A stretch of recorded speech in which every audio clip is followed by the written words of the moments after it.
les risques, qui est obligatoire hein, lorsque l'on présente ou lorsque l'on parle de produits financiers, même si là, aujourd'hui, bien sûr, cette présentation n'est pas un conseil ou une recommandation en termes de trading. Simplement vous rappeler qu'aujourd'hui, 71% des comptes de trading, des comptes d'investisseurs chez IG qui investissent sur les CFD perdent de l'argent. Donc, c'est une donnée qui est obligatoire à vous transmettre dans le cadre de ce type de présentation, puisque investir sur les marchés, bien sûr, comporte des risques financiers. Vous avez sur la droite, et vous l'aurez pendant toute la présentation également, le QR code qui vous permet de retrouver les offres en cours, donc chez IG, aussi bien sur la partie CFD, la partie compte titre et également la partie produits barrières et options. Allez, ce qu'on voit ce soir, donc pourquoi construire un plan de trading, le cadre qui protège donc les décisions impulsives, la méthodologie, la structure du plan. On parlera également bien sûr d'un élément très important qui est la psychologie du trader et on parlera enfin du journal de trading et comment donc s'améliorer au fur et à mesure.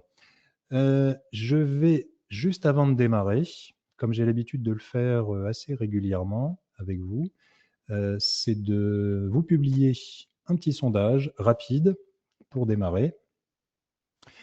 Avec une question, je lance le sondage. Dans mon trading, j'applique une méthode quasi militaire. J'essaye d'être méthodique sans être régulier ou j'agis essentiellement au feeling.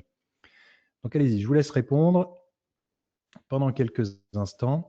Alors, vous allez voir que ce soir, on va parler peut-être, vous allez peut-être croire que c'est des banalités, ce sont des choses que vous avez peut-être déjà entendues par ailleurs, mais vous allez voir que tout ça mis bout à bout, au final, ça donne assez de sens hein, à la manière d'investir donc sur les marchés. Vous allez peut-être également peut-être reconnaître certaines erreurs que vous commettez régulièrement sur les marchés. Alors, je vous mets le résultat du sondage. Vous êtes 11% à appliquer une méthode quasi militaire. Vous essayez d'être méthodique sans être régulier. Donc ça, c'est la grande majorité. Et c'est amusant parce que c'est aussi la grande majorité de ce qu'on retrouve, nous, dans les comportements de nos clients aujourd'hui. Et j'agis essentiellement au feeling. Alors, je ne vais pas vous dire que c'est la méthode la pire, mais en général, c'est celle qui, sur la durée, ne fonctionne pas. Puisque, en gros, si vous agissez au feeling, vous agissez sans plan de trading, un petit peu, vous savez, la technique du doigt mouillé, hein, ou en fonction de la direction du vent, ce n'est pas forcément celle qui fonctionne le mieux. Allez, je ferme le sondage et on va démarrer donc le webinaire. Voilà. Donc, on démarre par le point numéro 1. Pourquoi construire un plan de trading? Le cadre qui remplace l'improvisation par la méthode. Alors clairement, aujourd'hui, trader sans plan, c'est un peu, en effet, comme naviguer sans carte. Vous prenez la route, vous prenez, alors là, on parle de naviguer, ça peut être en effet un bateau, vous montez dans un bateau et puis vous partez au gré du vent, vous ne savez pas trop où vous allez, vous n'avez pas vraiment de but. C'est un petit peu c'est un petit peu la même chose au niveau du trading. Donc le fait d'avoir un plan, ça réduit déjà l'improvisation sur le marché. L'improvisation, en tout cas, dans la stratégie que vous allez adopter. Chaque décision suit une règle écrite au calme avant l'ouverture de position et non pas dans l'émotion du marché. Alors, je suis désolé, hein, sur la présentation, vous voyez, il n'y a pas d'accent. Sur les E, tout simplement parce que j'ai un clavier anglais et qui ne me permet pas de mettre les accents français. Voilà, simplement pour ça. Donc, si vous voyez qu'il y a des fautes, c'est pas volontaire de ma part, c'est juste que je n'ai pas pu saisir les accents. Donc, chaque décision suit une règle écrite au calme. Ça veut dire quoi? Ça veut dire que quelque part, avant de démarrer, vous devez déjà avoir quelque part, peut-être sur votre bureau, peut-être accroché au mur, ou devant vous, ou sur l'ordinateur, sur un autre écran, avoir une règle qui est écrite. Si vous ne faites pas l'effort d'écrire votre plan de trading, eh ben vous risquez de voir ce qu'on a vu tout à l'heure, notamment au niveau du sondage, c'est-à-dire d'être dans la position numéro 2 et d'essayer d'être cohérent, mais sans tout à fait l'être de façon régulière. Le fait d'avoir quelque chose d'écrit sous les yeux, ça permet de façon, j'ai envie de dire, involontaire quelque part, de suivre le plan que l'on a écrit. Alors justement, pas dans l'émotion du marché. Je vous reprendrai tout à l'heure un exemple, notamment sur ce qui s'est passé aujourd'hui sur les marchés. On prendra l'exemple de l'indice allemand. Et vous verrez que là aussi, on peut agir tout à fait dans l'émotion. Donc le but d'avoir un plan, c'est vraiment de respecter ce qu'on a décidé de faire de A à Z. C'est pour ça que j'employais tout à l'heure également dans le sondage le mot militaire. Vous savez, en général, au militaire, quand on lui donne un ordre, il a une mission, il doit remplir la mission de A à Z, et sans s'écarter forcément, bien sûr, enfin, sans s'écarter des plans et d'aller au bout de sa mission sans mettre en jeu les émotions. Alors, le deuxième point, bien sûr, c'est que le fait d'avoir un plan de trading, ça vous permet d'encadrer également le risque, puisqu'on va déterminer la taille de la position, les niveaux de sortie, qui seront bien sûr déterminés à l'avance, ce qui permet donc de ne jamais être dans l'improvisation en quelque sorte, hein, et ça rejoint un petit peu là aussi le premier point, c'est de ne pas être dans l'émotion. Donc ça, bien sûr, le risque, comme j'ai l'habitude de dire chez nous, c'est pas un gros mot, hein, au contraire, c'est quelque chose d'extrêmement important lorsque vous allez sur les marchés. Donc, le point numéro 3, c'est que le fait d'avoir un plan, ça rend le trader mesurable. Ça veut dire quoi? Ça veut dire que, sans règle écrite, bien sûr, il est impossible de savoir si une perte vient d'une mauvaise stratégie ou d'une erreur d'exécution. Est-ce que vous avez, en quelque sorte, bien rempli les conditions du plan? Est-ce que vous avez suivi votre plan ou pas suivi le plan?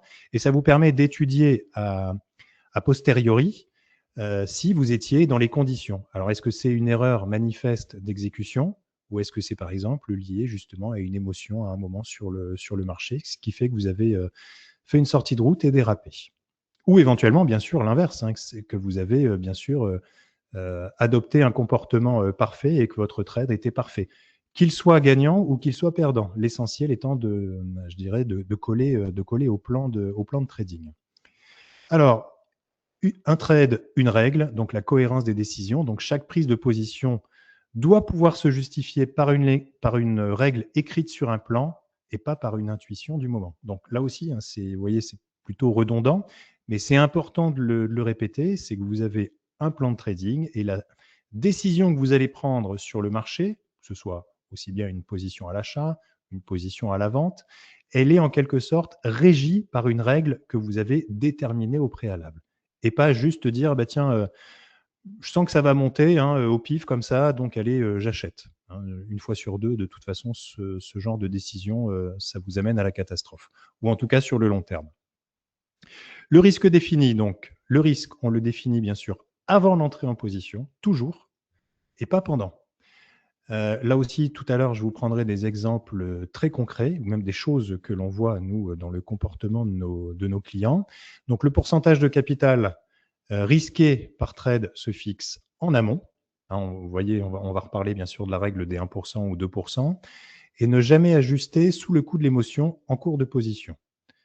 Là aussi, j'ai plein d'exemples concrets sur des personnes qui vont ne pas forcément ouvrir une position avec un ordre stop, par exemple, ne pas déterminer de risque à l'avance et de se dire, bah, tiens, je mets un stop une fois que la position est ouverte et puis je le place un peu, voilà, là aussi au gré du vent, ou en fonction, je le redéplace dans le mauvais sens. Enfin, ça, c'est typiquement le comportement classique de ne pas suivre un plan de trading.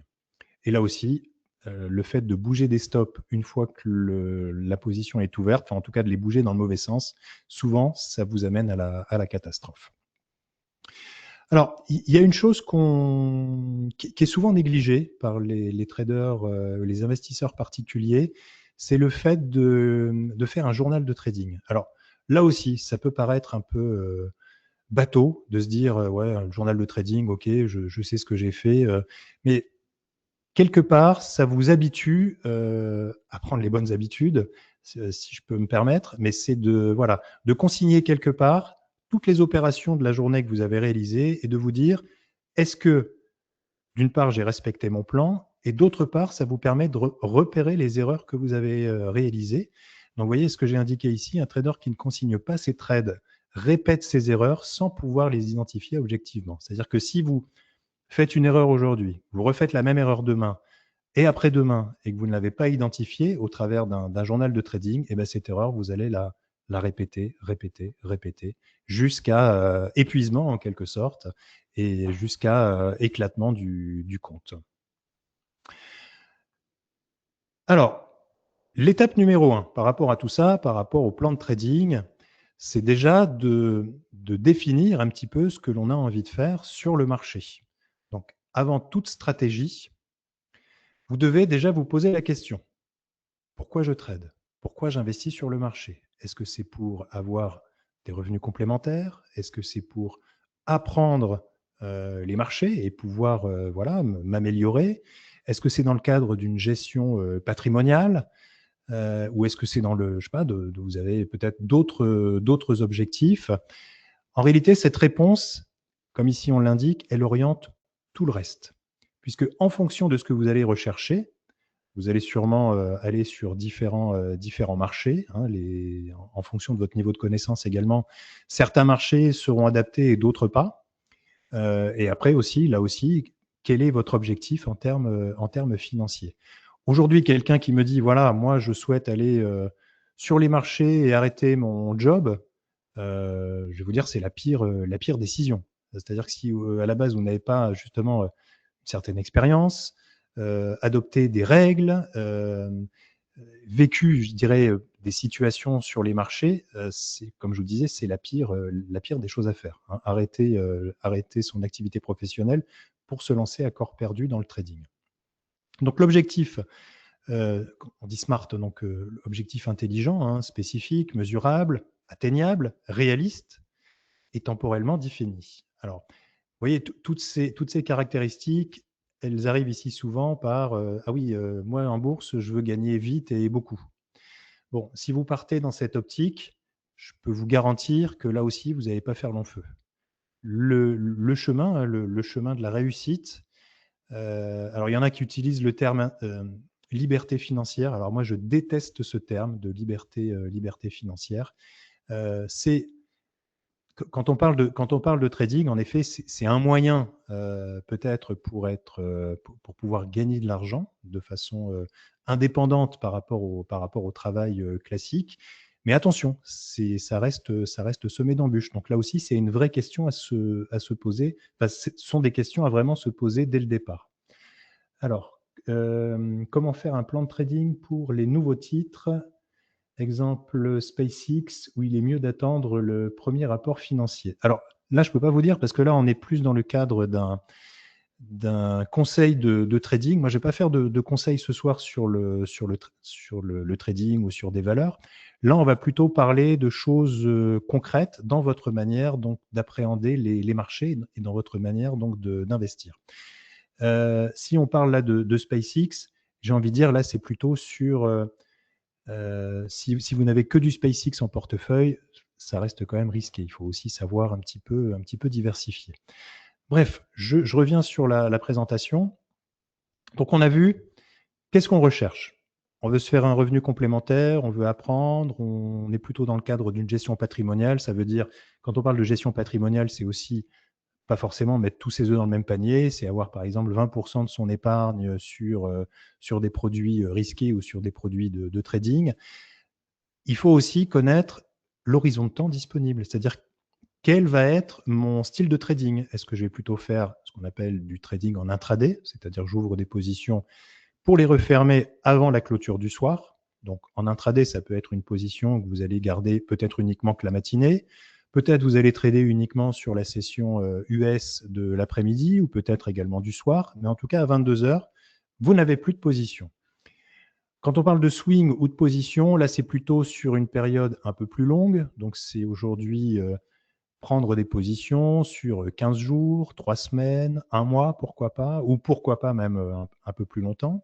Donc, il est important de savoir quel temps on va pouvoir consacrer à ces activités donc de trading. Je n'ai pas spécifié ici le scalping. Le scalping, ce sont des opérations extrêmement rapides sur les marchés qui nécessitent là aussi, je dirais, un certain entraînement. Et là, en l'occurrence, d'avoir vraiment un plan militaire et de vraiment respecter les règles, quoi qu'il arrive et quoi qu'il en coûte. Donc, c'est pour ça que je vais pas aborder la partie scalping. Donc voilà, ce qui est important, c'est d'avoir un capital dédié, clairement identifié et séparé de l'épargne de précaution ou des charges courantes. En gros, aujourd'hui, Si vous avez 5 000 € d'épargne et que vous dites, voilà, ces 5 000 €, il faut que je devienne riche avec très vite et que j'aille sur des produits à effet de levier, mais ces 5 000 €, si je les ai plus demain, c'est quand même assez gênant parce que si j'ai un problème quelconque à la maison, je ne pourrais pas y subvenir. Moi, je vous dis, arrêtez tout de suite. N'allez pas sur des opérations de trading. Hein. Ce n'est pas ce qui va vous rendre riche dans un timing extrêmement court. Donc attention, vous pouvez en effet consacrer des fonds au trading, mais gardez en tête que ces fonds, il faut dès le départ être prêt à les perdre, ou en tout cas ne pas en avoir besoin, et que ce ne soit pas quelque chose de vital dans votre gestion quotidienne de vos fonds, tout simplement.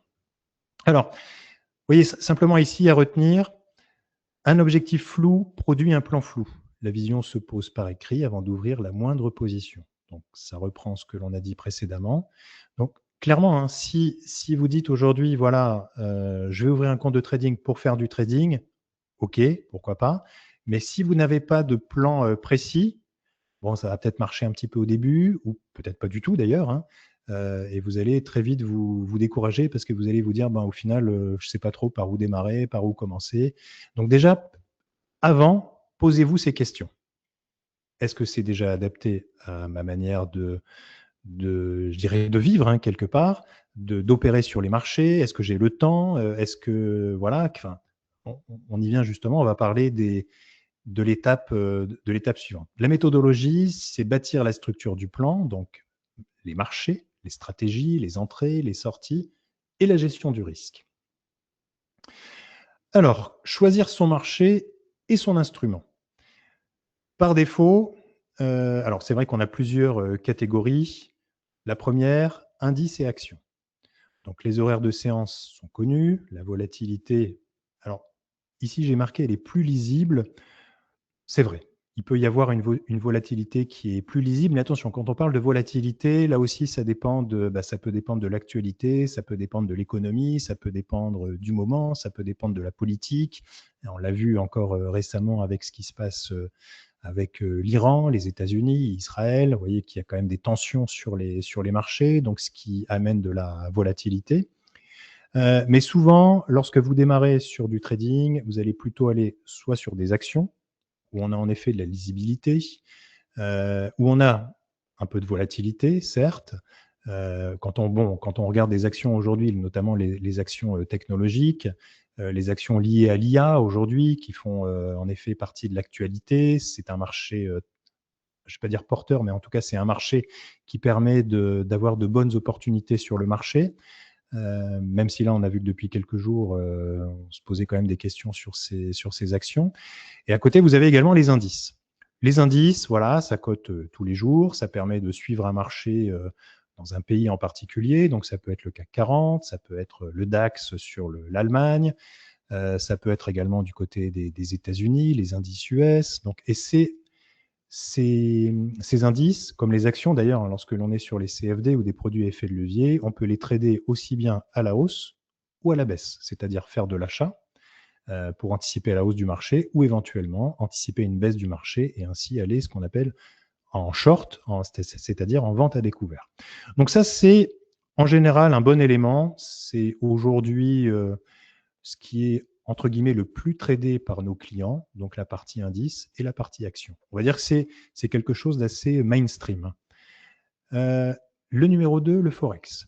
Alors le Forex, je tiens à vous mettre en garde tout de suite. Le Forex, c'est un marché qui est très bien, qui réagit très fortement à l'analyse graphique, à l'analyse technique, mais c'est un marché extrêmement dangereux. Il faut savoir qu'aujourd'hui, sur le marché du Forex, quand on parle de Forex, ça veut dire Foreign Exchange, c'est le marché des devises.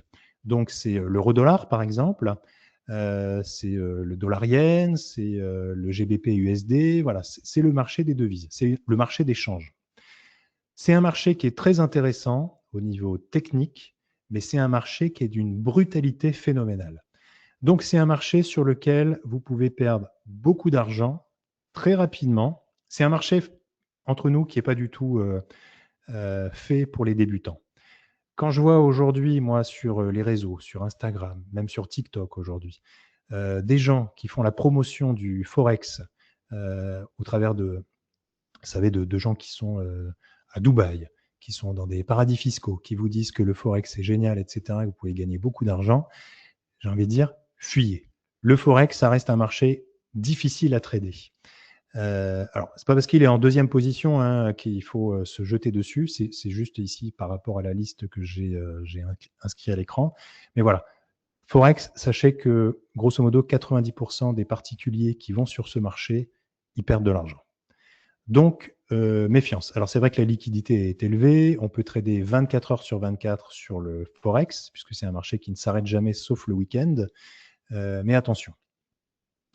Troisième marché, les matières premières. Alors, matières premières, sensibles à l'actualité, macroéconomique, géopolitique. Là aussi, avec parfois des mouvements brusques. Malgré tout, ça reste un marché qui est intéressant. Vous voyez, quand on a eu le début de la guerre sur le pétrole, enfin sur l'Iran avec donc les États-Unis, énorme tension sur le pétrole. Le pétrole a dépassé les 100 dollars très vite. Donc, clairement, c'était une bonne opportunité d'aller sur ce marché. Maintenant, là aussi, attention, c'est un marché sur lequel on ne peut pas faire tout et n'importe quoi. Pour vous donner un exemple, sur les matières premières, alors bien sûr, on a les matières premières comme le pétrole, on a l'or également, l'argent, et qui sont là aussi des marchés un petit peu différents, mais qui sont là aussi des marchés intéressants, mais à condition de s'y intéresser un minimum. C'est pas parce qu'on a entendu dans un journal que l'or était en train de monter qu'il faut absolument acheter de l'or. D'ailleurs, on voit qu'il se produit l'inverse actuellement. L'or est en train de baisser. La valeur refuge perd du terrain actuellement. Donc là, de la même manière, attention, c'est intéressant, mais il ne faut pas juste y aller comme ça un peu par rapport au sens du vent. Il y a un minimum de recherche à faire en amont. Vous voyez, par exemple, on propose le blé. Vous pouvez négocier dans les matières premières le blé chez IG. Moi, je ne vous incite pas du tout à aller sur le blé. Si vous ne connaissez pas le marché, si vous ne connaissez pas les récoltes, par exemple, si vous ne connaissez pas les techniques, vous savez, les techniques d'azotage qui permettent de connaître un petit peu l'état des récoltes en avance, si vous n'êtes pas de la partie, je dirais, agricole, oubliez, laissez tomber. Allez sur quelque chose que vous connaissez. Les cryptoactifs, Bitcoin, Ethereum, Solana, pourquoi pas. Donc là aussi, attention, c'est un marché qui est intéressant, mais beaucoup de personnes ont perdu beaucoup d'argent également sur les cryptos. C'était très mainstream à une époque. Aujourd'hui, on est dans une phase de correctif du Bitcoin, a priori peut-être jusque fin d'année, ou en tout cas jusque octobre, novembre. Donc là aussi, des opportunités, mais là aussi un marché qu'il faut néanmoins connaître. Donc quand vous choisissez un sous-jacent à trader, il est important de bien connaître le marché et de ne pas dire bah, tiens, aujourd'hui, je vais traiter du pétrole parce que je pense que le pétrole, ça va monter. Ou je vais shorter le pétrole parce que Macron ou le Cornu a dit qu'il allait faire un effort pour les Français. Donc, rien à voir. Donc, attention. Alors, définir sa stratégie et ses signaux d'entrée. Donc, règle écrite, pas d'intuition. L'intuition, en soi, c'est ce qui va vous tuer sur le marché. C'est parce qu'on peut, en effet, avoir une bonne intuition. À un moment, on peut se dire, bah, tiens, là, tel marché va monter. Mais après, c'est un problème de temps, en quelque sorte. C'est-à-dire, vous pouvez très bien avoir raison sur votre intuition, mais pas au bon moment. C'est-à-dire que si vous rentrez aujourd'hui et que le marché se met à baisser, vous allez dire, bon, j'avais une intuition, au final, elle n'était pas bonne. Et peut-être que cette intuition, elle était plutôt pour la semaine prochaine. Donc, règle écrite, ça c'est important. Alors, si vous faites de l'analyse technique, bon, ben là, il y a toute une panoplie d'indicateurs que vous pouvez utiliser ou de stratégies, aussi bien sur donc des indicateurs, que ça peut être des moyennes mobiles, ça peut être également sur la lecture unique du prix, ou alors faire de l'analyse fondamentale. Fondamentale, donc là, plutôt sur la partie action. Tout dépend. Vous pouvez mixer un petit peu les deux, faire aussi bien analyse technique plus fondamentale, uniquement de l'analyse technique ou uniquement de l'analyse fondamentale. Il n'y a pas de guéguerre entre les deux. C'est vraiment vous qui choisissez et qui choisissez sur quelle partie vous êtes le plus à l'aise. Alors bien sûr, les conditions d'entrée, elles doivent être précises. Je vous rappelle, on écrit le plan. Donc ici, j'ai indiqué si X croise Y, alors je rentre. Hein, par exemple, si le prix croise la moyenne mobile 20, à ce moment-là, je peux rentrer, etc. Mais jamais vous dire, ah bah tiens, ça a l'air bien parti, j'achète. Ou allez, je vends. Hein, un peu au pif. C'est-à-dire que votre choix, il doit être absolument guidé par quelque chose de concret, quelque chose que vous avez écrit au préalable. Donc, votre stratégie. Le time frame. Donc, quand on parle de time frame, vous savez, c'est le. Je vais vous mettre d'ailleurs ici à l'écran. Hop. Voilà, pour que ce soit un peu plus parlant. Vous voyez, ici, je suis sur un graphique. Là, on est sur le graphique du DAX aujourd'hui. Donc, je peux regarder le DAX en 1 heure. Alors, peut-être que je vais faire des opérations en intraday et je vais être plus à l'aise sur du 1 heure, mais rien ne m'empêche d'aller également regarder du DAX, par exemple, en 4 heures. Vous voyez, d'avoir une tendance un peu plus marquée. Est-ce qu'on est plutôt haussier, plutôt baissier?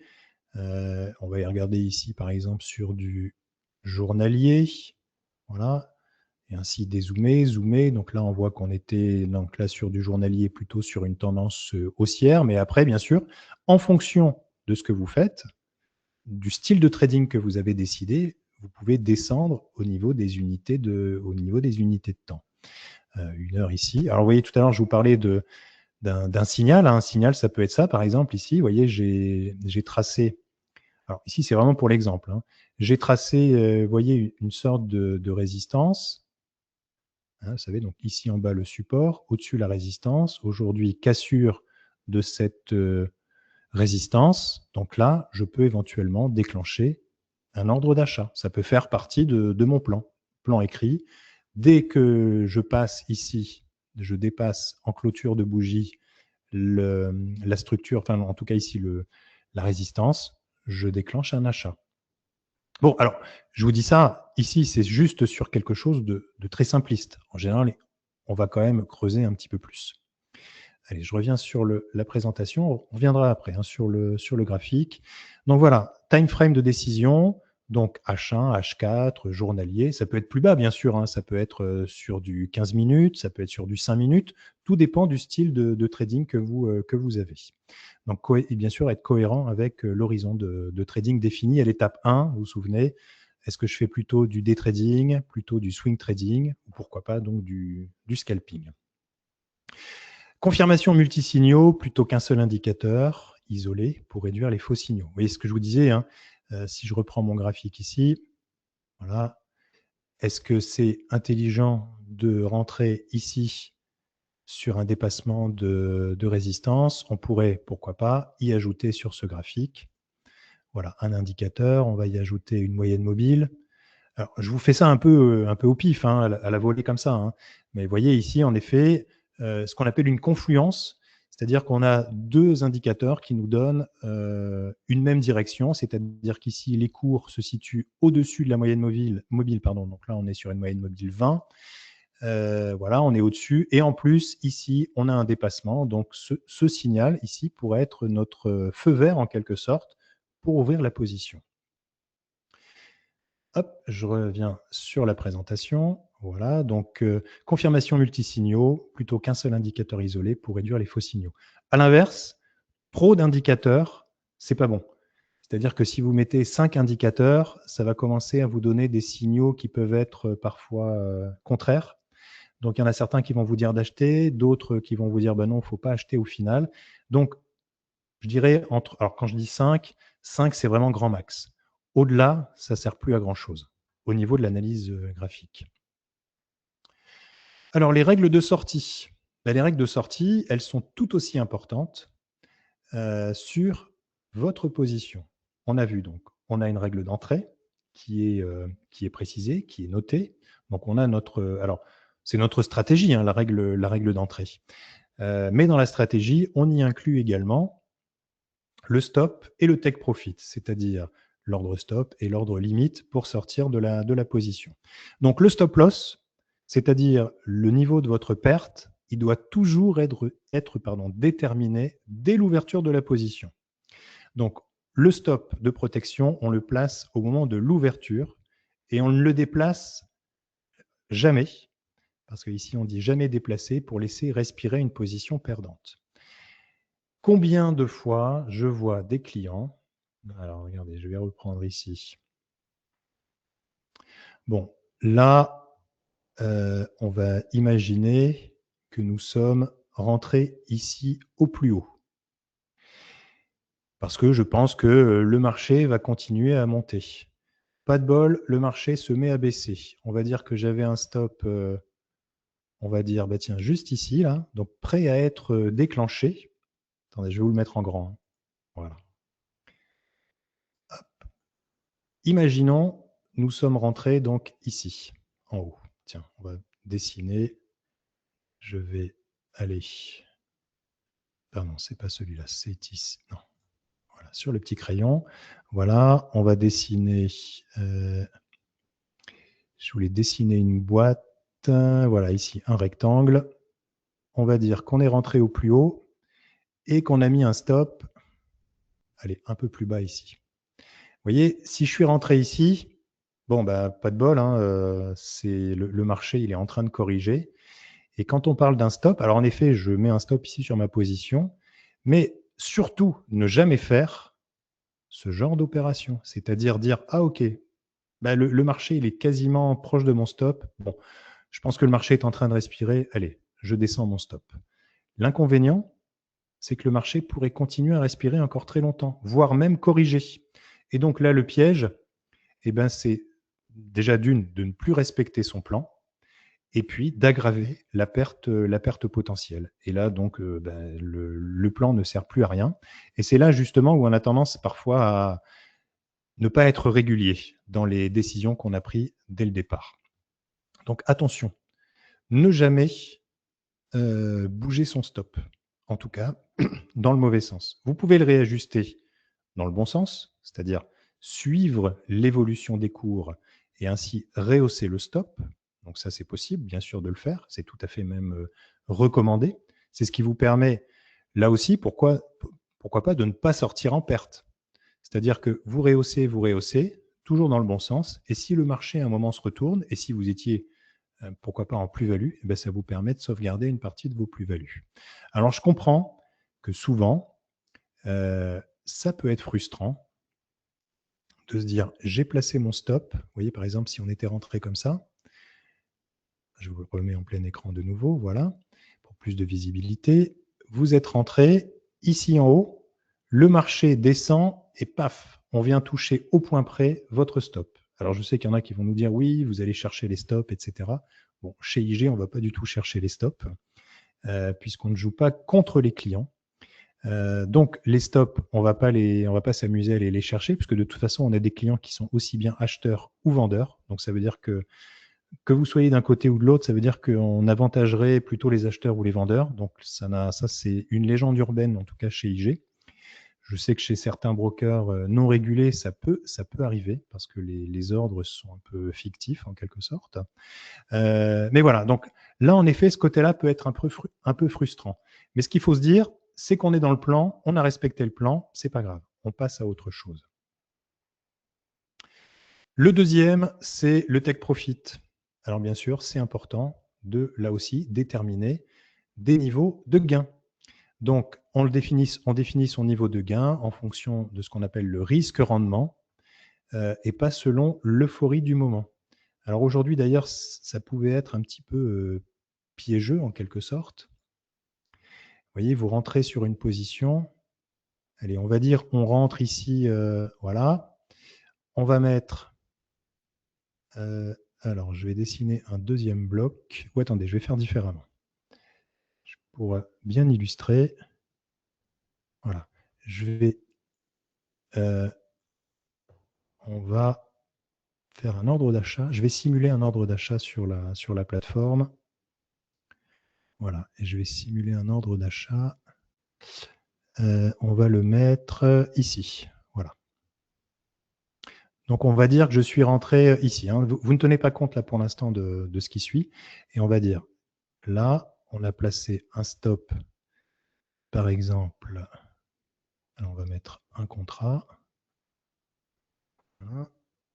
Un contrat. Voilà, donc on met un stop. Alors, On peut déterminer un stop graphique. Vous voyez par exemple ici sur le bas des bougies. Ce qui me fait perdre ici 201 €. Alors pour l'instant, c'est juste, on n'a pas déterminé la taille de la position. Même si là j'ai mis 1, on pourrait éventuellement ajuster la taille de la position. Mais on pourrait, voilà, on va dire du 1 pour 1, grosso modo. Voilà, c'est-à-dire qu'en rentrant ici, je mets un stop où je peux perdre 200 € et ici une limite où je peux perdre, gagner 200 €. Donc si mon scénario se passe tel quel, tant mieux. Ce qu'on pourrait être en effet, on pourrait devenir un peu euphorique là en se disant: «Ah tiens, ça monte pas mal et cetera. Qu'est-ce que je peux faire? Qu'est-ce qu'il faut faire?» Alors éventuellement, ce qu'on pourrait faire, comme je vous disais tout à l'heure, c'est qu'on peut rehausser le stop pardon, le mettre pourquoi pas au niveau du break-even et laisser courir ici le niveau donc ne pas avoir de limite ou éventuellement rehausser la limite et essayer d'aller chercher plus haut. Et pourquoi pas, de la même manière, essayer d'aller placer un stop ici un peu plus haut. Alors ça, bien sûr, c'est dans un monde idéal et par rapport à cette journée aujourd'hui, c'est un peu exceptionnel. Mais c'est vrai que vous voyez, l'idéal, c'est de placer aussi un ordre, ce qu'on appelle un trailing stop, qui nous permet donc de suivre l'évolution des gains et de sécuriser donc une partie des gains. À savoir que le stop suiveur, lui, ne fonctionne que dans un sens, hein. Il se réajuste uniquement dans le bon sens. Allez, on passe. Voilà, les quatre piliers d'un plan de trading solide, c'est d'avoir donc une stratégie, d'avoir des règles d'entrée et de sortie écrites, testées, et d'avoir donc cette méthodologie reproductible. C'est-à-dire qu'en effet, si vous avez un trade qui marche une fois, ben, il faut essayer de le refaire. Alors ça ne veut pas dire qu'il va marcher 100% du temps, mais plus vous allez répéter l'opération dans le temps, et plus vous allez voir si votre stratégie elle est efficace ou pas. Ce qui vous permettra éventuellement, pourquoi pas, de l'adapter ou de la revoir au niveau, pareil, pourquoi pas, de la taille, au niveau de, des, l'espérance de gain, l'espérance de perte, etc. Donc le risque, les quatre piliers, hein, le risque, donc la stratégie, le risque, donc définir une exposition et une taille, en tout cas une taille de position idéale, on va le voir juste après, hein.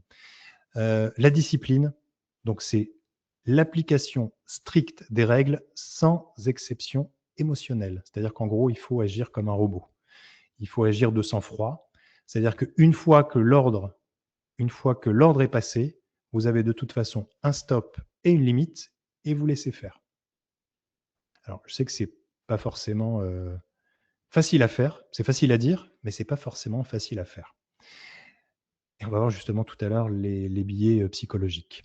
Alors, le journal, bien sûr, c'est d'avoir donc un journal de trading qui vous permet donc d'avoir le suivi de vos opérations. L'étape numéro 5, money management et taille de position.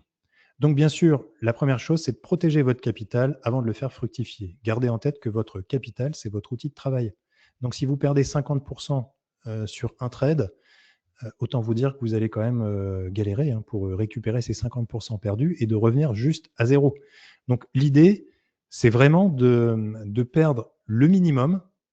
Il vaut mieux perdre, je dirais, peu, souvent, que de perdre une fois, beaucoup. Donc, c'est pas grave. Le fait de perdre souvent dans le marché, mais si vous perdez petit à chaque fois, c'est pas grave, puisque vous pourrez les récupérer peut-être en un seul ou deux trades. Pourquoi pas, ce que vous avez perdu. Voire récupérer, bien sûr, beaucoup plus. Donc, on parle en général d'une règle courante, ne jamais risquer plus que 1% à 2% sur un seul trade. Alors, je sais, il y a des gens qui vont me dire, parce qu'à chaque fois j'ai la remarque, ils vont me dire, bah oui, mais si on applique la règle des 1%, ça veut dire que si j'ai un capital de 10 000 €, ça veut dire que par trade, je ne peux pas m'autoriser une perte supérieure à 100 ou 200 €. Bah, la réponse, c'est oui. La réponse, c'est oui. Et vous verrez que si vous adoptez cette règle, petit à petit, si vous tradez régulièrement, c'est ce qui, quelque part, va vous sauver, ou en tout cas, va vous faire durer sur le marché. Alors, la taille de position, elle se calcule à partir de la distance au stop loss et jamais l'inverse. Je reviens sur mon exemple de tout à l'heure. Hop. Imaginons j'ai un capital de 10 000 euros. Vous voyez ici, 10 000 euros. Je place mon stop ici. Hein, on avait vu, c'est voilà, ici, je suis prêt à perdre donc à peu près 2%. Mais si je souhaite limiter cette perte à 1%, eh bien, au lieu de prendre une taille de 1 contrat, je vais prendre ici une taille de 0,5. Alors là, j'ai mis 5, 0, 0, voilà. Il ne veut pas me prendre la virgule. 0,5. Voilà. 0,5. 0,5, au final ici, alors je pourrais remonter un petit peu le stop, hein, mais vous voyez, ça me fait, ici, voilà, je détermine mon stop et après, je détermine la taille de ma position. Ce que font les gens en général, font l'inverse. Ils vont dire, ah bah tiens, moi je prends ici une taille de 3 contrats. OK, 3 contrats. Ah, bon, bah là, ça me fait perdre 600 euros. Bon, à ce moment-là, ce qu'ils vont faire, c'est qu'ils vont rapprocher le stop. Là, le stop est plus du tout adapté. Et voilà. Donc là, on ne respecte plus le plan à la lettre. Donc, en général, c'est la meilleure façon de faire. Gardez en tête que, bien sûr, là, on est sur un produit effet de levier. L'effet de levier amplifie les gains comme les pertes. Donc, ça veut dire quoi? Ça veut dire que plus vous allez utiliser un produit qui a du levier et plus ben, voilà, les gains, quand ça part dans le bon sens, en effet, c'est génial. Mais gardez en tête que de toute façon, ça marche à la même vitesse dans les deux sens.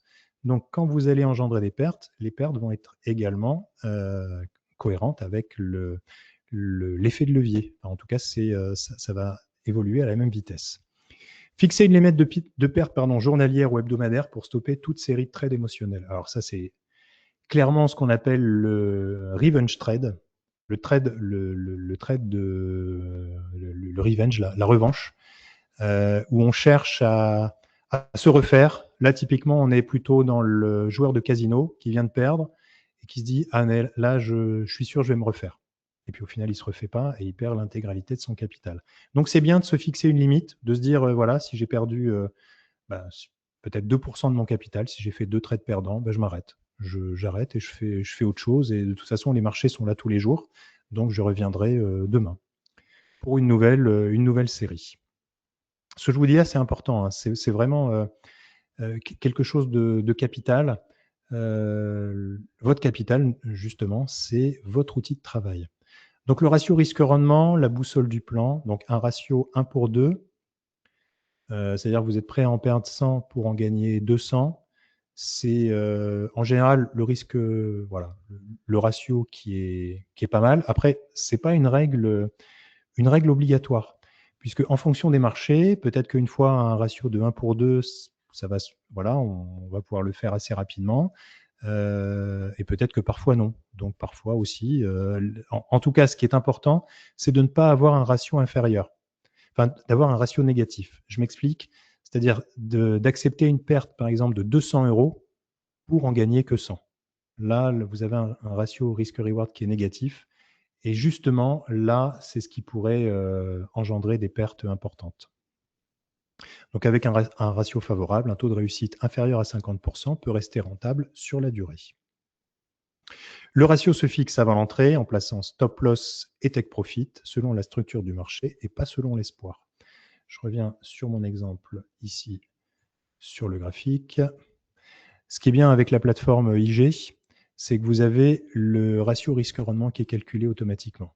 Vous voyez ici, si je descends, voilà, donc là je suis à 1 pour 1. Et si je remonte mon stop ici, voilà, donc là je suis à 1 pour 1.7.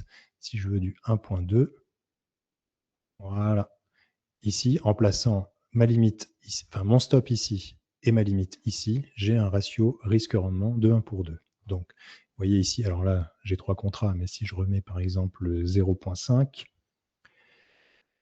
0.5, voilà, ici, je suis prêt à perdre 100 euros pour en gagner, enfin 107 euros pour en gagner 214. Donc là, j'ai un ratio qui est pas mal. Hop. Alors bien sûr, là aussi, hein, c'est à vous d'adapter ce ratio en fonction de, là aussi, parfois des conditions de marché. L'espoir. Vous voyez ici, on parle d'espoir. L'espoir, c'est ce qui tue le trader. Si vous êtes en mode espoir, 9 fois sur 10, votre trade finira perdant. Je vais y revenir sur l'espoir. Donc, l'exemple illustratif, risque de 50 points. On vise un gain de 100 points et on a un ratio, donc 1 pour 2. Avec ce ratio, 4 trades gagnants sur 10 suffisent déjà à être profitables sur la série.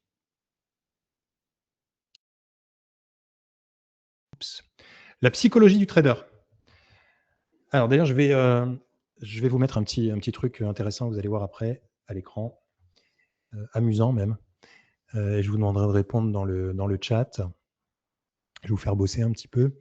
Alors, les biais cognitifs qui sabotent le plan. L'aversion à la perte. Garder une position perdante trop longtemps en espérant un retournement plutôt que de couper au stop prévu. Vous voyez ici, on parle à nouveau d'espoir en espérant. L'espoir, c'est l'ennemi du trader. Si vous êtes en perte latente, il faut que vous ayez peur et pas que vous soyez en mode espoir. Si vous êtes en mode espoir, on va partir on va rentrer dans une autre dimension, c'est-à-dire que on risque de rentrer dans une position qui va durer. Imaginons que vous êtes plutôt sur une stratégie de day trading et que vous n'arrivez pas à couper cette position. Donc déjà, vous allez souffrir mentalement, enfin en tout cas psychologiquement, c'est douloureux de garder une position perdante et de ne pas respecter son plan. Vous allez souffrir pour couper cette position. Si vous devez le faire à un moment, vous risquez peut-être même à un moment d'être tétanisé. Vous n'arriverez pas à le faire. Et le mode espoir, c'est vraiment ce qui tue le trader. Et le problème, c'est que vous risquez de garder la position plusieurs jours, de souffrir pendant plusieurs jours, psychologiquement. Et on pourra dire après que la position long terme, c'est au final une position court terme qui a mal tourné. Et malheureusement, ça arrive beaucoup plus souvent que vous ne le pensez. Ou alors peut-être vous avez déjà vécu ce type de situation où en effet, c'est dur de souffrir en quelque sorte, de voir cette position qui ne va pas dans le bon sens et qui au final vous fait du mal. Alors, je voulais... pardon. Le deuxième point, biais de confirmation, ne retenir que les informations qui confirment une position déjà ouverte en ignorant des signaux contraires. Vous voyez par exemple ici, on est entré, on va dire, comme tout à l'heure, ici tout en haut. Le marché est en train de baisser et là, vous allez essayer de trouver des choses pour essayer de vous justifier. Donc, on va peut-être dézoomer, on va se dire, mais tiens, il y a peut-être un truc où ça va s'arrêter. Bon, là, a priori, il n'y a pas trop d'éléments pour s'arrêter. On va essayer de zoomer encore plus, essayer de trouver... Bon, c'est difficile de trouver un argument pour s'arrêter à un moment. Voilà. Alors là, on peut se dire, tiens, ici, on est encore au-dessus de la moyenne mobile. Mais vous voyez que là, que le marché, il est en train de salement corriger. On est ici sur un phénomène correctif. Là, on est sur des bougies 1 heure. Alors, le trader, il va peut-être se dire, tiens, si je viens sur du 5 minutes, mince, sur du 5 minutes, on est en dessous, mais bon, là, il y avait une bougie verte. Allez, on va peut-être remonter. Tiens, ici, il y a peut-être un niveau intéressant, on va peut-être rebondir. Bon, non, peut-être qu'on ne va pas rebondir du tout. Donc, vous voyez, c'est le fait d'aller essayer de chercher des événements qui, quelque part, n'existent pas, ou c'est de voir des choses qui, au final, n'existent pas, ou c'est d'ignorer la réalité. Vous voyez ici, si on fait uniquement la lecture des prix, là, on a une bougie quand même avec un vrai momentum baissier. On risque peut-être de continuer. Mais comme on est en position acheteur, on se dit, non, j'ai raison de toute façon. Et c'est justement là tout le piège au niveau psychologique. Alors bien sûr, l'excès de confiance. Après une série de gains, c'est augmenter la taille des positions au-delà des règles, des risques établis. Donc ça veut dire que là, on oublie complètement la stratégie et puis on se sent surpuissant. On se dit, ça y est, je domine le marché c'est moi, j'ai tout compris. Alors quand je dis le marché c'est moi, c'est pas du tout une allusion la personne qui dit la République, c'est moi. Mais voilà, donc ça peut être un excès de confiance et de se dire, voilà, ça y est, j'ai compris comment fonctionnent les marchés, maintenant plus rien ne peut me résister. là aussi, en général, c'est la catastrophe assurée. Et le regret ou revenge trading, c'est on est entré. Alors, tiens, je vais vous montrer un exemple ici, encore sur la journée d'aujourd'hui. Imaginez ce matin. Alors, je vais enlever tout ça ici. Voilà, je vais enlever ça. Je vais enlever ça, hop, pour faire un peu le ménage. Voilà. Imaginez ce matin, vous voyez cette bougie-là, là on est sur du 1 heure. Hein. Cette bougie-là, c'est la bougie de 8 heures. On voit que dans la nuit, le marché, il a corrigé, corrigé, corrigé.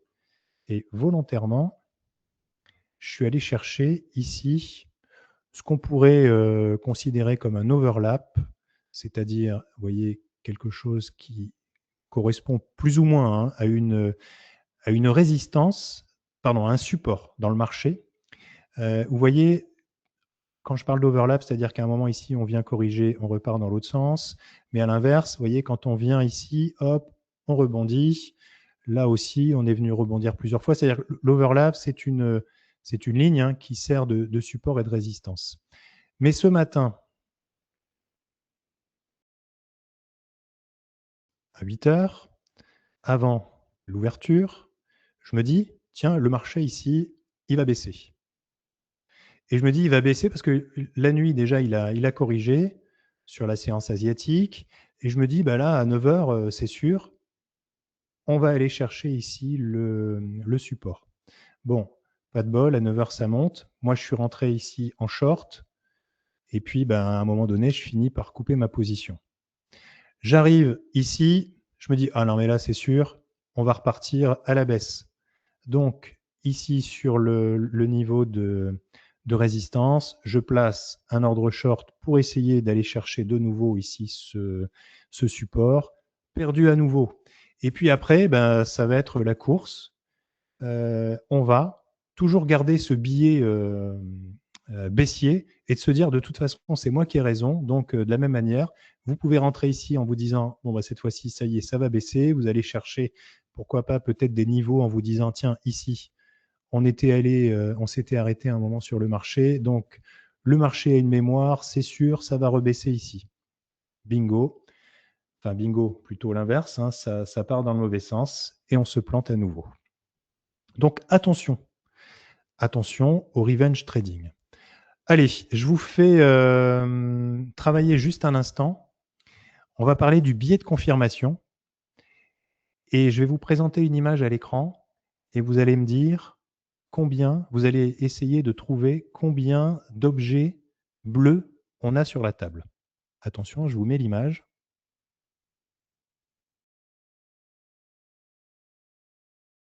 Voilà. Je vous ai mis une image. Je vous ai demandé combien il y avait d'objets bleus sur la table. Et bien, ma question, ça va être quel était l'objet jaune? Alors, je vous laisse répondre dans le chat. J'attends vos réponses. Allez-y. Vous pouvez écrire. A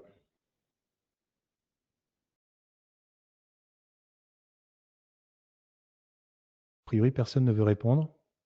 Ou alors, c'est que vous ne... Un crayon, une banane, un cahier. Ah, j'ai une bonne réponse là.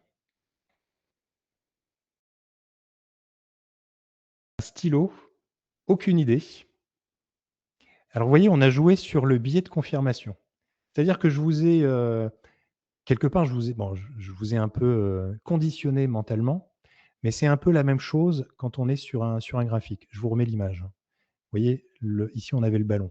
C'est-à-dire que vous êtes concentré sur des choses pour lesquelles je vous ai donné une indication.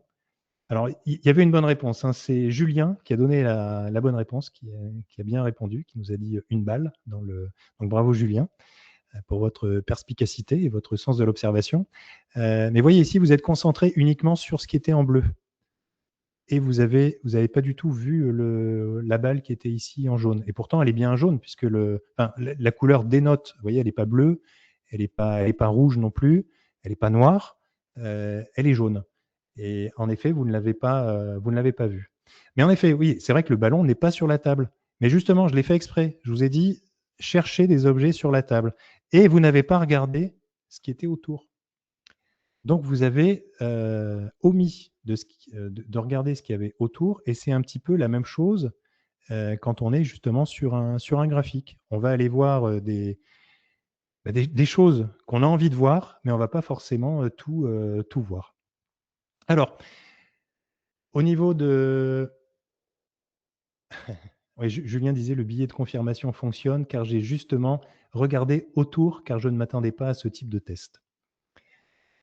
Bien vu. Alors, peur et avidité, les deux forces opposées. Bien sûr, la peur. Sortir trop tôt d'un trade gagnant par crainte de le voir se retourner. Bon, ben, ça peut arriver. Après, j'ai envie de vous dire, sortir trop tôt, bon, si vous êtes dans le bon sens, c'est justement là où il faut être en mode espoir, c'est-à-dire d'aller avoir l'espoir d'aller toucher votre objectif que vous avez déterminé. Hésiter à entrer sur un signal pourtant valide après une perte récente, c'est vrai que là aussi, bah, c'est la peur en quelque sorte hein, qui agit. Réduire la taille de position sous l'effet du stress, hors de toute règle. Alors, est-ce que c'est bien, pas bien? Moi, j'ai envie de dire, si vous avez peur et que la position est, voilà, est bien partie, bon, pourquoi pas? Pourquoi pas? Ça permet aussi là je dirais, d'apaiser les émotions psychologiques. L'avidité, laisser courir un gain au-delà du take profit prévu en espérant plus. Là aussi, parfois, il faut savoir s'arrêter, savoir prendre ses gains et de se dire, c'est pas grave, si le marché est allé au-delà, c'était en dehors du plan, c'est pas très important, on aura sûrement d'autres occasions d'y retourner. Multiplier les trades pour profiter, pardon, augmenter la taille des positions après une série de gains hors des règles de risque. On sait ce qu'on voyait tout à l'heure hein, sur l'exemple précédent. Ici, l'excès de confiance. Ça rejoint ce point que vous avez ici. Et multiplier les trades pour profiter d'une journée favorable. Donc ça, c'est ce qu'on appelle l'overtrading. Hein, c'est de la même manière de ne pas respecter son plan, parce que sur un plan, on peut se dire aussi, je trade uniquement 3 opérations maximum dans la journée. Même si elles sont gagnantes, au bout de 3, j'arrête. Le plan de trading ne supprime pas l'émotion, il donne simplement la règle à suivre quand l'émotion se présente. En effet, on peut être stressé, on peut avoir peur à un moment. Eh bien, le plan, il est là justement pour remettre l'église au milieu du village et de se dire, ben voilà, je dois absolument respecter mon plan de trading. La discipline, les routines qui la soutiennent, bien sûr, avant, on a la préparation, pendant, c'est l'exécution, et après, on a notre débrief. Donc là aussi, ça rejoint tout ce qu'on a vu précédemment. Alors bien sûr, ici, l'avant, c'est vérifier l'agenda économique, relire son plan, définir les niveaux surveillés du jour. Donc là aussi, hein, c'est vraiment lire une carte avant d'aller au combat. Bon, même si le terme est peut-être un peu fort, mais en tout cas, c'est voilà, de lire la carte, c'est de bien vérifier ce qui va se passer aujourd'hui. Vous voyez, aujourd'hui, par exemple, hein, on avait, une fois n'est pas coutume, les chiffres du chômage US aujourd'hui à 14h30. Oups, voilà. Voilà, les chiffres, ce qui fait que voilà, c'est pour ça qu'on a eu ce pic ici sur les marchés à partir de 14h30. Ici, vous voyez, c'est monté tout droit. Donc là, par exemple, si vous avez l'habitude d'avoir le premier vendredi du mois les chiffres du chômage, ben aujourd'hui, c'était jeudi. Pourquoi jeudi? Parce que demain, vendredi, les US sont fermés. Donc, ça a été avancé d'une journée. Journal de trading et amélioration continue. Donc, on l'a vu. Structurer son journal de trading.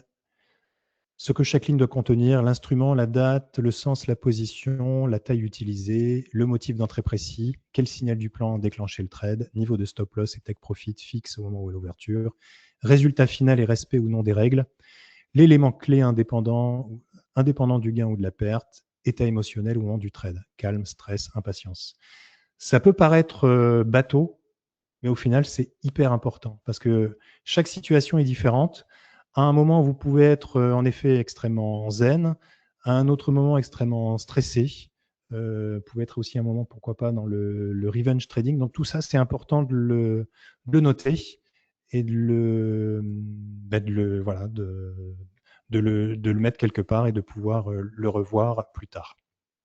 La revue régulière, les questions à se poser. Ai-je respecté mes règles d'entrée et de sortie sur chaque trade? Mes pertes viennent-elles de la stratégie elle-même ou d'un écart au plan? Moi, j'aime bien dire de temps en temps, c'est bien de se... Enfin, quand on est un peu stressé, quand on est dans cet état d'esprit du revenge trading, c'est vrai que parfois, on peut se dire, allez, on sort du plan, on prend un trade. Alors, ça peut être pourquoi pas sur un compte de démonstration, hein. Alors, bon, si le trade se passe bien, on risque d'être frustré, mais de se dire, voilà, je prends vraiment un trade sur une micro-position, une toute petite position, et histoire d'être dans le marché. Ça peut arriver, ça peut permettre de, voilà, de sortir de cet état émotionnel. Même si, je vous l'accorde, cette fois-ci, on sort un petit peu du plan. Le ratio risque-rendement moyen est-il conforme à ce qui a été défini? Quel état émotionnel revient le plus souvent avant mes écarts au plan? Ça, c'est important. Et l'erreur fréquente, c'est de modifier sa stratégie après 2 ou 3 pertes avant d'avoir un échantillon de trades suffisant pour en juger. C'est vrai que là aussi, vous pouvez avoir une stratégie qui est médiocre ou moyenne, ou que vous considérez moyenne. En réalité, on peut avoir une stratégie qui n'est pas super, mais si vous avez derrière un plan de trading qui, lui, est respecté à la lettre, et notamment en termes de money management, j'ai envie de dire un mauvais analyste marché peut malgré tout être tout à fait profitable sur le marché, à condition de respecter son plan de trading. Voilà, je finis sur cette phrase.